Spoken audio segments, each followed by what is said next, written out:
महाराष्ट्रातील धक्कादायक प्रकार। भरदिवसा आई अन भावाच्या डोळ्यात मिरची पूड टाकून तरुणीचं अपहरण। पुणे जिल्ह्यातील भिगवण शहरात भरदिवसा एका 21 वर्षीय तरुणीचे अपहरण झाल्याची धक्कादायक घटना घडली। मंगळवारी दुपारी घडलेल्या या घटनेनं मोठी खळबळ उडाली आहे। या घटनेनंतर नागरिकांनी आंदोलन करत पुणे सोलापूर महामार्ग मंगळवारी सायंकाळी काही काळ रोखून धरला। पोलिसांनी दिलेल्या माहितीनुसार मंगळवारी 3:30 वाजण्याच्या सुमारास ही घटना घडली। संबंधित तरुणी तिच्या आई आणि भावासोबत दुचाकीवरून घरी जात असताना चारचाकी वाहनातून आलेल्या आरोपींनी त्यांना अडवलं। अचानक हल्ला करत तरुणी, तिची आई आणि भावाच्या डोळ्यात मिरचीची पूड फेकली। त्यानंतर आई आणि भावाच्या हातावर लाकडी दांडक्याने मारहाण करण्यात आली। दोघे जखमी झाल्यानंतर आरोपींनी तरुणीला जबरदस्तीने चारचाकी वाहनात ओढून बसवले आणि घटनास्थळावरून पसार झाले।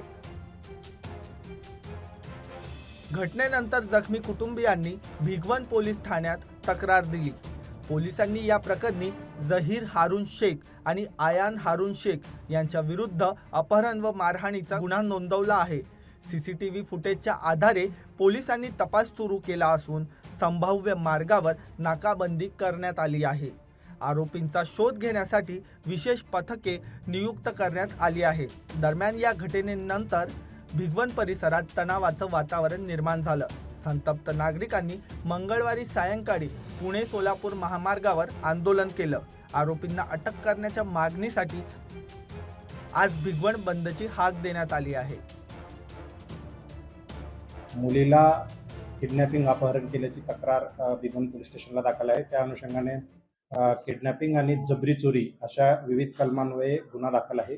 या दाखल गुन्ह्यातील 2 आरोपी निष्पन्न आहेत। त्यामध्ये जहीर हारून शेख आणि आयान हारून शेख असे 2 सख्खे भावंडे याच्यामध्ये इन्व्हॉल्व झालेले आहेत। यामध्ये जे विक्टिम पीडिता आहे आणि हे जे आरोपी आहेत या दोघांचे प्राथमिकदृष्ट्या काही एकमेकाला कॉल आणि काही टेक्स्ट मेसेज केलेले आम्हाला तपासामध्ये अद्याप आढळून आलेले आहेत। या अनुषंगाने काल 4 टीम आम्ही रवाना केलेल्या होत्या। यांचे मोबाईल फोन अद्याप तरी बंद आहेत आणि टीम ज्या रवाना झालेल्या आहेत त्या सीसीटीव्हीच्या मार्गाने त्यांच्या शोधावर आहेत। अद्याप तरी हे आम्हाला मिळून आलेले नाही।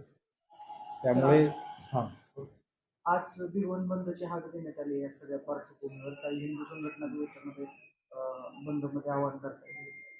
मी सर्व संघटनांना आवाहन करतो की अशा पद्धतीचे कुठल्याही अफवांवर आपण विश्वास ठेवून यामध्ये कुठल्याही पद्धतीच्या चुकीच्या प्रतिक्रिया कोणीही देऊ नये।